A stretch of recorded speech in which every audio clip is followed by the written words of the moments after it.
Good morning, children. I am your chemistry teacher of standard 10. Your topic is rancidity. It is the last topic of your first chapter. So, what is rancidity? You know, when food material, especially oily or fatty food material, is left in warm and moist place for a long time, then it gets oxidized. Fat and oil of the food material, जो तैलीय पदार्थ होता है, खाद्य पदार्थ, वो oxidise हो जाते हैं, ऑक्सीजन से रिएक्शन कर लेते हैं और रैंसिड हो जाते हैं। रैंसिड माने खट्टा, खराब, बेकार। आपके घरों में भी देखते होंगे कि छना हुआ तला हुआ चीज को आप बाहर में रख देते हैं गर्म जगह पर, गर्मी के दिनों में खास करके, तो तुरंत खट्टा हो जाता है, बेकार हो जाता है, गंदा स्मेल आने लगता है, उसे कहते हैं रैंसिड। रैंसिड हो जाता है, डिग्रेडेबल हो जाता है, बेकार हो जाता है,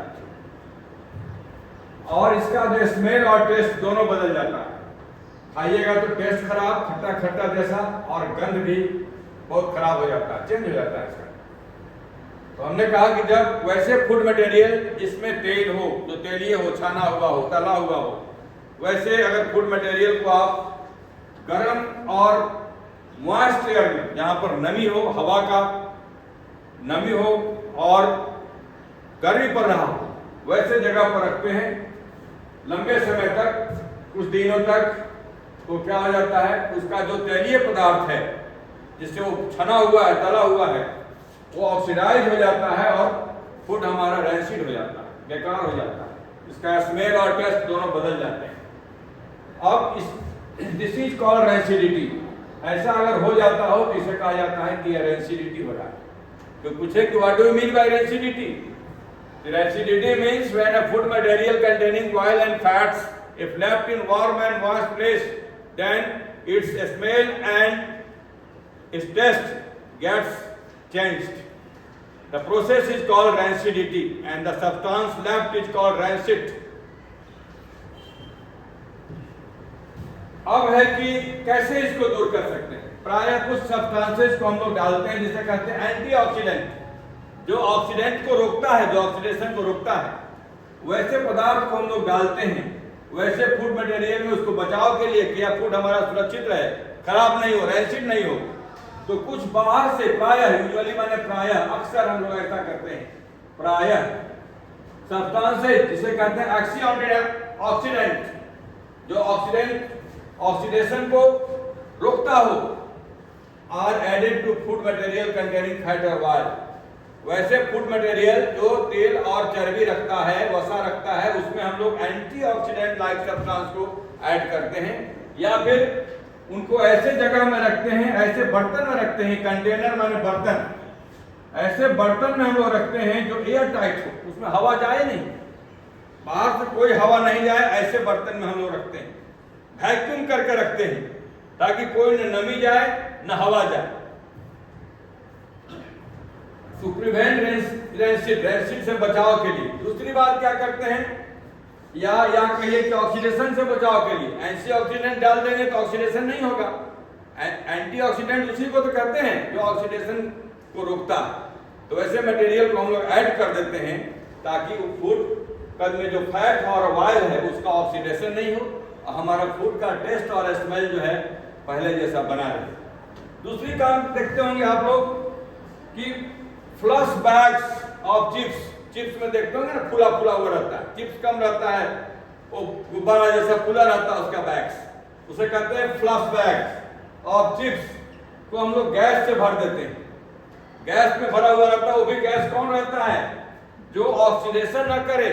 ऑक्सीजन रहेगा तब ना ऑक्सीडेशन होगा, ऑक्सीडेशन नहीं करे, हवा रहेगा तब ऑक्सीडेशन होगा, ऑक्सीजन रहेगा तब ऑक्सीडेशन होगा।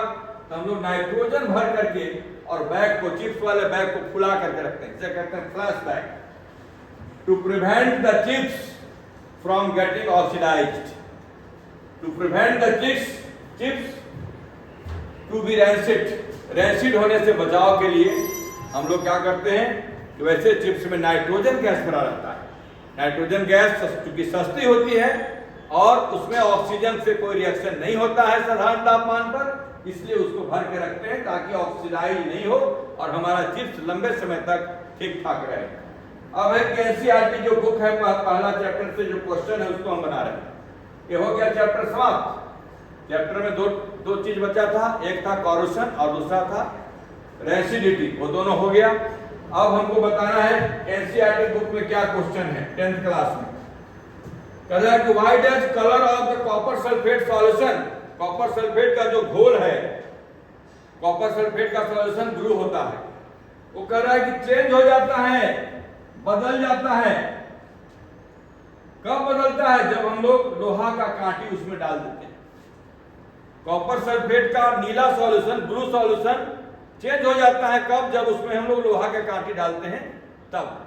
तो जवाब होगा, यहां लिखे डायग्राम से हम दिखाए हैं, ये कॉपर सल्फेट का घोल है, सॉल्यूशन ऑफ कॉपर सल्फेट, जिसका कलर ब्लू होता है। कॉपर सल्फेट का घोल का रंग कैसा होता है? ब्लू होता है। इसे ब्लू विट्रियोल भी कहते हैं। जब ये कॉपर सल्फेट क्रिस्टल्स के रूप में रहते हैं CuSO4 जिसका नाम ही होता है ब्लू विट्रियोल। ब्लू विट्रियोल, नीला थोथा, नीला कशिश, बिल्कुल डीप कलर का ब्लू होता है क्रिस्टल्स। उसको पानी में घोल देते हैं, इजीली सॉल्युबल होता है, घुल गया, ब्लू हो गया सॉल्यूशन। उसमें लोहा का कांटी जब डालते हैं, कांटी आप जानते हैं, लोहा का कांटी जब फ्रेश लाइएगा तो ब्राइट व्हाइट कलर का होगा, एकदम चमचम। उसको रख देते हैं तो क्या होता है कि डिस्प्लेसमेंट रिएक्शन होता है। इस घोल के अंदर कौन सा रिएक्शन होता है? डिस्प्लेसमेंट। डिस्प्लेसमेंट का मतलब होता है एक को हटा करके अपने वहां पर बैठ जाना, डिस्प्लेस कर देना। एक को हटा दिया वहीं पर अपने बैठ गया, उसे कहते हैं डिस्प्लेसमेंट। ऐसा रिएक्शन होता है। Fe का कांटी है आयरन नेल, यही है आयरन का नेल। आयरन का नेल, कोई भी चीज आयरन का रहेगा तो Fe हम उसका सिंबल लिखेंगे। और घोल है कॉपर सल्फेट का जो नीला है, ब्लू कलर है, ब्लू है। डालते हैं तो Fe क्या करता है? SO4 को हटा देता है, कॉपर को हटा देता है। सॉरी, कॉपर क्या करता है? कहता है कि तुम भागो यहां से, हमको SO4 के साथ रहने दो। और FeSO4 के साथ हो लेता है, जिसका रंग होता है ग्रीन, और कॉपर अलग हो जाता है बेचारा।